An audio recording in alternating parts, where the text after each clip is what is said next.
오늘은 가정을 위하시는 하나님이라는 제목으로 말씀 나누겠습니다. 1년 중에 5월은 참 특별한 달이죠.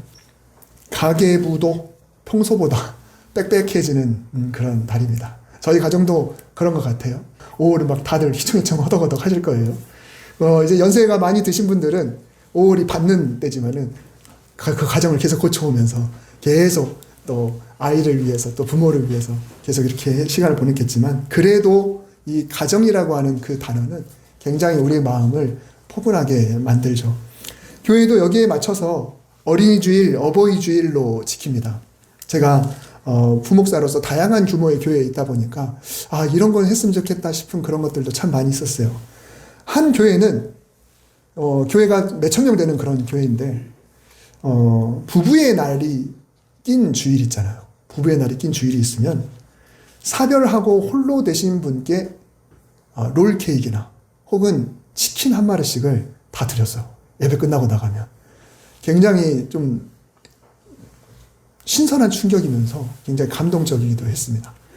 그러니까 누군가에게 어린이날 그러면 어린이가 없는 가정에게는, 또 어버이날 그러면 부모를 잃은 가정에게는, 부부의 날 하면 배우자가 없는 가정에게는 이런 나름대로의 아픔, 이런 게 다 있잖아요. 근데 그런 상황 속에서 과연 교회가 무엇을 말해줘야 될까? 이런 것들을 떠올리게 하죠. 부부의 날에 그분에게 치킨을 드린들, 롤케이크를 드린들, 그분이 혼자 가슴 저미면서 그게 잘 안 들어가겠지만 그래도 교회가 그분들을 마음에 두고 있다라고 하는 그 사랑을 전달할 수 있는 좋은 그런 계기가 되는 것 같습니다. 어린이 주일이나 어버이 주일은 사실 기독교의 절기는 아닙니다.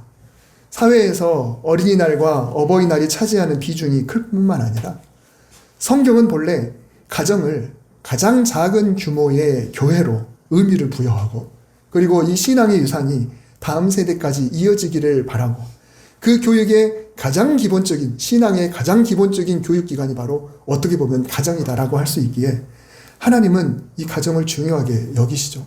그래서 교회도 이 가정의 달을 맞아서 너나 할 것 없이 다들 이렇게 지키고 있습니다. 특히 10계명 중에 인간관계에 있어서 첫 번째 계명이라 할 수 있는 제5계명, 내 부모를 공경하라 라고 하는 그 계명은 내 부모를 공경하라라고 끝난 게 아니라 그 뒤에다가 그렇게 하면 이렇게 된다라고 하는 그런 복까지 딸려있는 그런 엄청난 계명인데요. 이런 거를 계기로 삼기에 충분한 특별한 주의를 교회가 지킨다라고 해서 이 절기를 지키고 있습니다. 이 5월에 지키는 게 세계가 다 똑같은 게 아니고 우리나라가 어린이날, 어버이날에 맞춰서 이렇게 주의를 지내고 있죠. 그 전에 우리 교회가 어떻게 5월을 보냈는지 제가 부임 전에 그거는 모르지만, 제가 부임한 이래 지금까지는 어린이날, 어버이날과 가장 가까운 주일을 이렇게 한 번에 가정주일로 지키고 있습니다.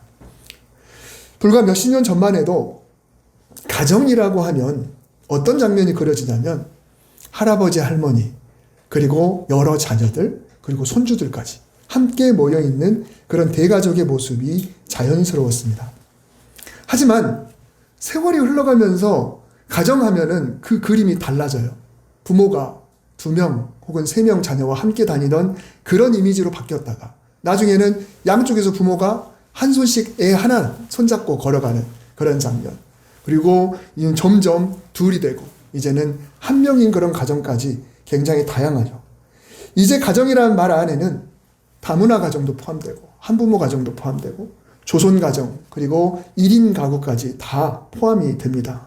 1990년에 통계에 의하면 1인 가구가 전체 가구의 약 9% 정도였다고 그래요. 하지만 2024년 대한민국 1인 가구는 통계청 발표에 의하면 전체 가구의 약 36.1%가 됩니다. 물론 이 36.1%는 직장 때문에 어쩔 수 없이 홀로 떨어져 있는 가정도 있기도 하고, 또 다 가족이 다 있지만 혼자 그냥 사이가 좋지 않아서 그냥 떨어져 나온 사람도 있고, 그리고 사별해서 홀로 된 그런 가정이 많은데 퍼센테이지로 놓고 보면 사별해서 홀로 된 가정이 압도적으로 많습니다. 그러니까 1인 가구의 모습들. 그래서 오래전 가정의 모습을 지금의 표준이라고 말하기가 어려운 그런 시대를 우리가 살아가고 있습니다. 가정하면 그려지는, 여러분 보시기에 왼쪽 그림이 그려지는 게 아니라 요즘 가정하면 오른쪽으로 향하는 그런 모습들도 우리에게 굉장히 익숙한 그런 시대를 살아가고 있죠. 여러분, 교회는 어떨까요? 교회도 예전 분위기처럼 어린이 주일, 어버이 주일이라는 이런 날을 정하는 것이 어떤 교회는 자연스러운 것이 될 수 있지만 또 어떤 교회 같은 경우는 의도치 않은 불편한 그런 주일이 될 수도 있습니다. 물론 다수가 그런 거 아니겠지만 소수라 할지라도 그 이름이 붙어있는 자체가 굉장히 불편한 거죠. 이런 특별한 날이 있다는 자체에 마음이 움츠러들기도 하고 가슴이 먹먹할 수도 있습니다. 2년 전에 가정주일 설교를 하면서 생명의 말씀사에서 출판한 교회 용어 사전이라는 책을 제가 인용했던 적이 있습니다. 그것을 다시 한번 읽어보겠습니다. 가정의 달이라고 일컬어지는 5월, 5일은 어린이날, 8일은 어버이날, 11일은 입양의 날, 15일은 스승의 날, 17일은 성년의 날, 22일은 부부의 날. 이 중에 어느 한 주일을 선택하여 가정을 허락하신 하나님께 감사하며 주 안에서 믿음의 부부, 신앙의 부모, 신앙의 자녀가 되기를 다시 한번 결심하는 주일을 가정주일이라 한다. 교회 용어 사전에 그렇게 있습니다. 이 책에서 덧붙이기를 이날은 가정의 소중함을 생각해보는 날인 동시에 입양가정, 다문화가정, 한부모가정, 조선가정, 위탁가정, 홈스쿨 가정 등 특수한 가정이나 위기의 가정들을 돌아보는 시간이어야 한다. 그리고 이렇게 다양한 가정들이 믿음의 한 공동체를 이루고 교회라는 울타리 안에서 신앙의 큰 가정을 이룰 수 있게 노력해야 한다라고 사전에 기록이 되어 있습니다. 여러분 어떻습니까? 이 가정주일이라는 이름을 붙인다는 것이 이렇게 많은 의미를 담고 있구나. 그냥 가정주일이면 어린이주일, 어버이주일을 그냥 합한 것이다. 이렇게 생각할 수 있지만 지금 현대의 이 교회 용어 사전에서 지적하고 있는 가정에 보면은 시대의 흐름에 따라서 이 이미지가 굉장히 변했죠. 교회에서도 시대의 흐름에 따라서 감정이 변하고 있는 것은 사실입니다. 그러나 우리는 어떤 형태의 가정에 살고 있더라도 하나님 앞에 나오고 있습니다. 그리고 교회에 나오고 있어요. 내 가정이 어떤 형태든지 간에. 그리고 오늘 본문에서 하나님은 시편 68편에서 다윗을 통해서 이렇게 말씀하세요. 뛰놀아라, 기뻐하라, 즐거워하라. 왜 그럴까요? 하나님이 어떤 분이신지를 알기 때문에 그렇습니다. 다윗이 지금 그렇게 이야기하고 있는 거예요. 의인은 기뻐하며 하나님 앞에서 뛰놀아라, 기뻐해라, 그리고 즐거워해라. 다윗이 훗날 지은 이 시가 훗날 두고두고 성전에서 불러지는 그런 찬양이 되었는데 그러면 다윗은 어떤 상황에서 이 시편 68편 이 시를 지었을까요? 오늘 본문 자체에서는 명확하게 나오지는 않지만 학자들의 견해 중에서 가장 유력한 견해는 뭐냐면 다윗이 하나님의 법궤, 이 언약궤를 성소로 옮기는 그때 지은 시라고 보는 견해가 가장 유력합니다. 민수기 10장 35절에 보면은 모세가 하나님께 이렇게 기도해요. 하나님의 언약궤가 떠날 때, 즉 출발할 때는 여호와여 일어나사 주의 대적들을 흩으시고 주를 미워하는 자가 주 앞에서 도망하게 하소서. 자, 그런데 오늘 시편 68편 1절에서도 뭐라고 나오냐면 하나님이 일어나시니 원수들은 흩어지며 주를 미워하는 자들은 주 앞에서 도망하리이다. 다시 말하면 다윗은 언약궤를 출발하면서 이 민수기의 말씀을 가져왔어요. 그 말씀을 그대로 가져오면서 그때 법궤가 움직일 때 모세가 그렇게 기도했다고 하니 나도 법궤를 움직일 때 이렇게 기도하면서 시작하리라. 똑같이 하는 거죠. 하나님이 일어나시니 원수들은 흩어지고 그리고 주를 미워하는 자들은 도망간다. 이 앞의 내용과 뒤의 내용이 참 문구는 다르지만 똑같다라고 하는 것입니다. 언약궤를 옮기는 이 내용은 역대상 15장에서 16장에 나오죠. 온 백성이 환호하고 악기를 울리며 춤을 추는 그 장면 속에서 다윗은 너무너무 기뻐합니다. 우리가 잘 알듯이 어느 정도로 기뻐했냐면 바지춤이 내려가서 하체가 다 보일 정도로 그 정도로 기뻐서 남의 눈치 보지 않고 너무 기뻐서 그렇게 뛰노는 그런 모습을 보게 되죠. 자, 그러면 다윗이 왜 이렇게 기뻐했을까? 물론 당연히 가장 압도적인 이유는 이 법궤가 그동안 천덕꾸러기 같이 있다가 드디어 자기가 만들어 놓은 보잘것없는 성소라 할지라도 그곳으로 옮겨진다. 하나님의 임재가 상징인 이 법궤가 이제 드디어 우리의 품으로 오게 된다라고 하는 그 사실 자체가 너무 기쁘니까 그래서 춤을 췄겠죠. 자, 그런데 단지 그뿐인가? 오늘 시편의 내용을 놓고 보면 다윗이 그래서 찬양한다라는 그런 내용보다도 가장 먼저 무엇을 찬양하고 있는지, 왜 이렇게 다윗이 기뻐 뛰노는지 거기에 주목을 해야 된다는 거죠. 5절에 보면 그의 거룩한 초소, 즉 가장 높은 곳, 온 우주의 통치자가 앉아 계신 보좌, 그 자리에 계시는 하나님, 그분은 고아의 아버지시며 과부의 재판장이시라. 여러분, 우리가 읽는 이 성경의 표현이 오늘날 영어와는 조금 괴리감이 좀 있습니다. 요즘 고아라는 말, 과부라는 말 함부로 사용하면 안 되는 거지만, 그러나 그냥 여러분이 오해하지 않고 들으시기를 바랍니다. 우리가 읽는 이런 상황 속에서 이런 상황, 정말 외롭고 홀로 된 힘든 그런 상황 속에 있는 이를 통틀어서 6절에서 고독한 자들 혹은 갇힌 자들이라고 이야기를 합니다. 선거철에 후보들이 소위 서민 코스프레 한다고 그러죠. 서민인 척한다. 사실은 엄청나게 재산도 많고 수준 어떤 그런 게 다 다름에도 불구하고 선거철에는 가장 서민의 현실로 간다고 해서 어디로 가나요? 시장을 간다거나 혹은 독거노인들이 있는 곳에 간다. 쪽방촌에 간다거나 또 청소하는데 또 이런 곳으로 가죠. 그런데 이들이 정작 코스프레는 하지만 서민의 실정을 잘 몰라서 문매를 맞을 때가 있습니다. 대중교통의 기본료가 얼마인지, 시장의 물가가 어떻게 되는지 전혀 엉뚱한 소리를 했을 때 시민들은 늘 풍족하게 살던 저 사람들이 서민을 알면 뭘 안다고 함부로 그러는지 모르겠다. 이렇게 강한 반발을 보입니다. 여러분, 우리 하나님은 온 우주 만물의 창조자이시고 통치자이신데 그분의 임재를 상징하는 언약궤가 옮겨질 때 다윗은 하나님의 최고의 관심사이자 그분이 가장 중요하게 여기는 사람들이 바로 고아와 과부로 표현되는 그야말로 고독한 자들이라고 선포하고 있습니다. 고대 세계에서는 취약한 자들이라면 돌봐줄 대상이 아니라 오히려 재산도 더 빼앗아버리고 그들을 어떻게 하면 노예로 삼아버릴까? 그들을 어떻게 하면 무시할까? 그래서 늘 무시당하고 외롭고 고독하고 아무도 목소리를 들어주지 않는 그야말로 밑바닥 삶을 살아가고 있는 사람들이에요. 그러니 다윗의 선포가 얼마나 위대합니까? 오늘날 아주 높은 사람들이 서민을 위한 척하지만 그게 우리가 어떤 마음인지를 알지만 가장 온 우주 만물의 가장 높으신 하나님이 가장 낮은 자에게 관심을 갖고 있다는 것이 법궤가 출발하는 시작점에서 다윗이 고백하는 그 찬양의 첫 번째 제목이 되더라라는 것입니다. 하나님은 당신의 아버지시다. 하나님은 당신의 편에 서 있는 재판관이다. 아무도 당신들 편에 서 있지 않아도 하나님이 당신들 곁에 서신다니 이게 얼마나 위대한가라고 이야기하는 것입니다. 자, 그러면 하나님은 이런 자들의 편에 서서 어떻게 하신다는 걸까? 우리 6절 다시 한번 보면은 고독한 자들은 가족과 함께 살게 하시며 그리고 갇힌 자들은 형통하게 하신다. 여러분, 이 홀로인 자들, 단독으로 있는 자들을 뜻하는 말이 고독하다라는 말인데요.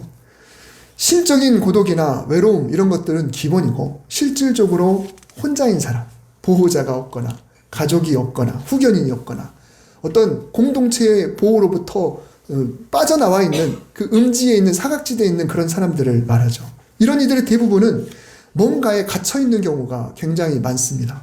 물질 때문에 그게 굴레가 돼요. 그리고 인간관계가 또 굴레가 됩니다.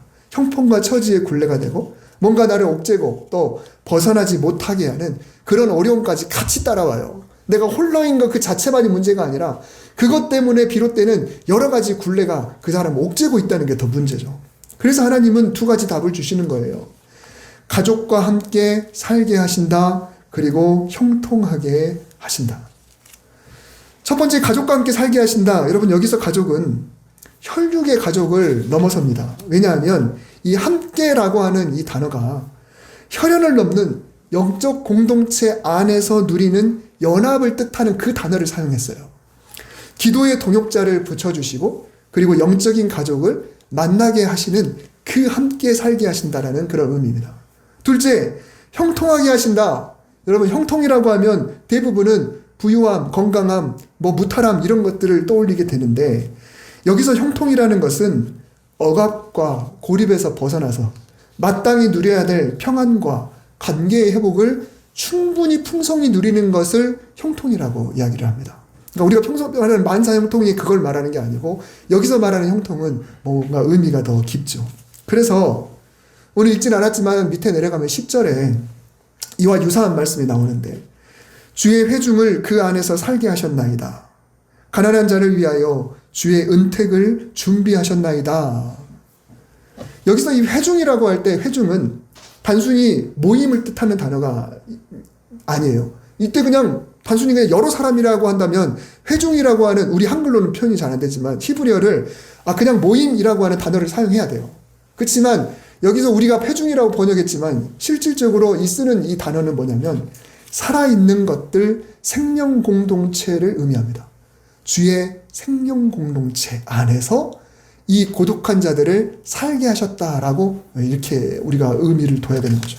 즉 하나님은 고립된 자, 외로움으로 허덕이는 자를 끄집어내서 당신의 생명이 역동하는 그 공동체 속에 심으신다. 그런 방법을 사용하신다는 거예요. 그러므로 성도에게 가장 필요한 것은 뭐냐면 내가 이 공동체의 일원이 돼야 된다.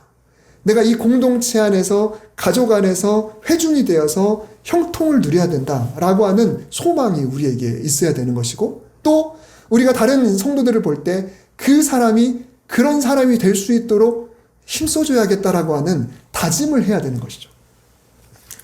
예전에 한 권사님이 이런 말씀을 하셨던 적이 있어요. 저는 자식들이 다 멀리 살고 있는데 남편을 먼저 보냈습니다. 그때는 주일이 제일 외로울 것 같았습니다. 그동안에는 같이 갔는데 이제 혼자 가야 되니까 주일이 꺼려진다. 그런데 오히려 주일이 제일 기다려집니다. 왜냐하면 여기 오면 내 가족이 많으니까요. 여러분 그렇게 이야기하셨을 때 굉장히 가슴이 뭉클했습니다.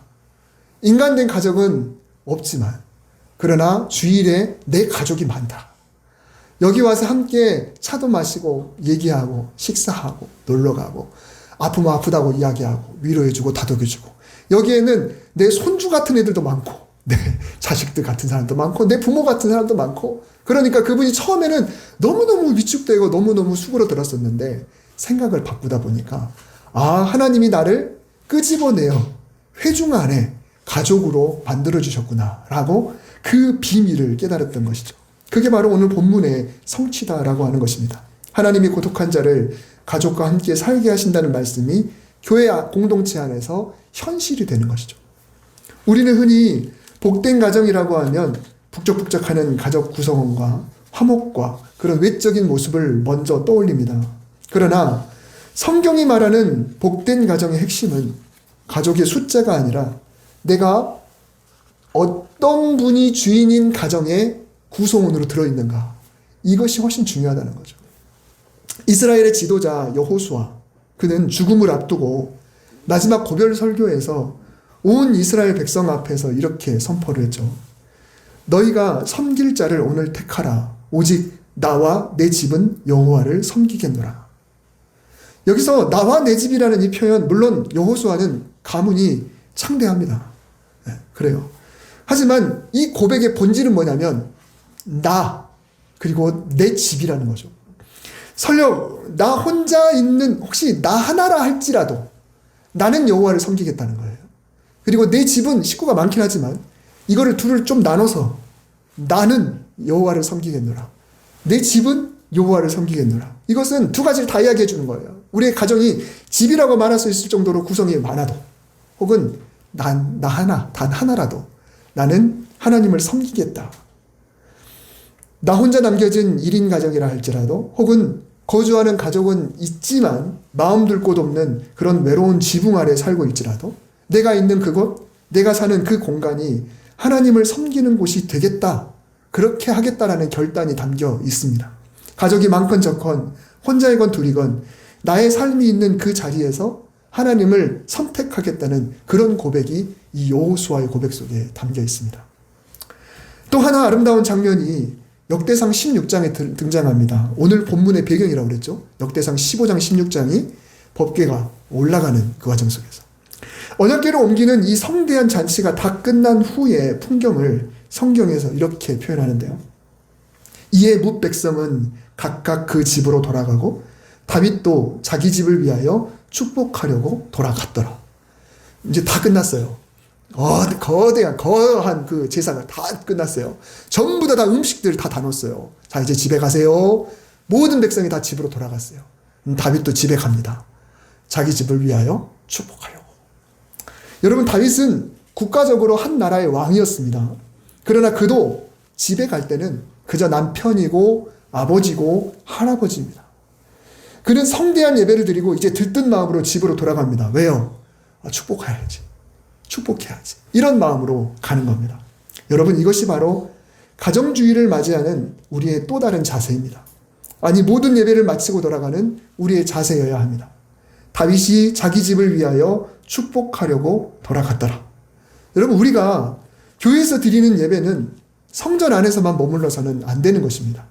오늘 여러분 이 예배를 마치고 집으로 돌아가 현관문을 열고 들어가는 순간 여러분은 축복의 통로가 되어야 합니다. 가족과 한 장소에서 그들을 위해서 축복하고, 물론 같이 왔다가 같이 가더라도 마찬가지죠. 만약에 그런 사람은 집에 식구라도 있는데 나는 집에 가도 지금 아무도 없는데 나 혼자 방문을 열고 들어가는데, 그러면 어떻게 해야 되나요? 그곳에 임재하시는 하나님을 느끼면서 그 공간을 축복하십시오. 나는 집에 가서 내가 살 공간을 축복한다. 하나님, 이 집의 주인은 당신이십니다. 이 고독한 처소를 하나님이 평강으로 채워주소서. 나 혼자이건 여럿이건 예배를 마치고 돌아갈 때는 나는 집을 위해서 축복해야겠다라는 마음으로 가는 거예요. 아유, 지금 여기는 부족부족 식구가 많은데 이제 나는 집에 가면 또 혼자네. 이것이 아니라 문을 열고 들어가면서 하나님, 이 공간을 축복합니다. 하나님의 평강으로 가득 채워주셔야 그래야 이곳에서 내가 외롭고 그리고 고독하지 않습니다. 슬프지 않습니다. 위축되지 않습니다. 하나님이 함께 하시기에 이곳은 나에게 아름다운 동산이 될 것입니다. 혼자 집에 가시는 분들, 두 사람이서 가시는 분들, 또 아이 손을 잡고 가시는 분들, 여러분이 돌아가는 그 자리에 하나님이 함께 하십니다. 그리고 여러분은 그 자리에 축복이라는 것을 싸들고 갑니다. 밖에서 좋은 선물 사가지고 보따리 싸가지고 집에 갈 때 얼마나 기쁜 마음으로 갑니까? 이야, 이거 문 열고 줬을 때 우리 애들이 얼마나 기뻐할 거, 이거 문 열고 줬을 때 우리 아내가 얼마나 좋아할까, 이런 것처럼 우리는 지금 눈에 보이지 않는 축복을, 다윗이 그걸 지금 싸들고 집에 가는 거예요. 집에 가서 이거를 풀어놓으리라. 그걸 가지고 가서 집에서 문을 열고 집을 향해서 그 선포를 하면서 축복하면서 이 선물 보따리, 축복의 보따리를 풀어내는 그런 시간들을 여러분이 보낼 때, 그때 우리는 예배를 잘 드리는 성도가 된 것입니다. 예배의 감격이 가정의 축복으로 이어질 때 하나님이 그곳을 어떤 형태로든지 간에 그 형통함의 은혜로 덧입혀 주실 줄 믿습니다. 여러분이 가정주일에 하나님께서 저와 여러분의 가정을 진심으로 복 주시기를 주님의 이름으로 축복합니다. 하나님은 여러분을 사랑하십니다. 여러분이 어떤 모양이건 간에 먼저 교회 안에서 충분한 가정을 누리시고 또 돌아가셔서도 그곳에서 축복의 보따리를 풀어내는 저와 여러분 될 수 있기를 주님의 이름으로 축복합니다. 기도하겠습니다. 하나님 아버지, 오늘 우리가 한 자리에 앉아있지만 이 자리에도 다양한 사정을 품고 다양한 모양새의 가정으로 앉아있는 이들이 있습니다. 하나님이 그 마음을 아십니다. 혼자 또 가족과 함께 왔지만 마음은 여전히 외로운 자, 또 가족 문제로 깊이 상처를 입은 자, 또 그리운 얼굴이 있는 자도 있습니다. 그러나 오늘 말씀 앞에서 하나님이 우리의 아버지이심을, 하나님이 우리 편을 드시는 제사장이심을, 하나님이 우리의 고독 안에 함께 들어오시는 분이심을 우리 모두가 고백합니다. 그래서 하나님이 맺어주신 교회 공동체 가족이 회복의 해답이 되게 하시고, 오늘 예배를 마치고 집으로 돌아가는 발걸음 위에 다윗처럼 우리도 가정을 축복하게 하시고, 나와 내 집은 여호와를 섬기겠노라는 고백이 우리 삶의 최고의 선택이 되게 하여 주시옵소서. 어떤 형태의 가정이든 주님이 그 안에 계십니다. 그것으로 충분하며 감사합니다. 예수님의 이름으로 기도드립니다. 아멘.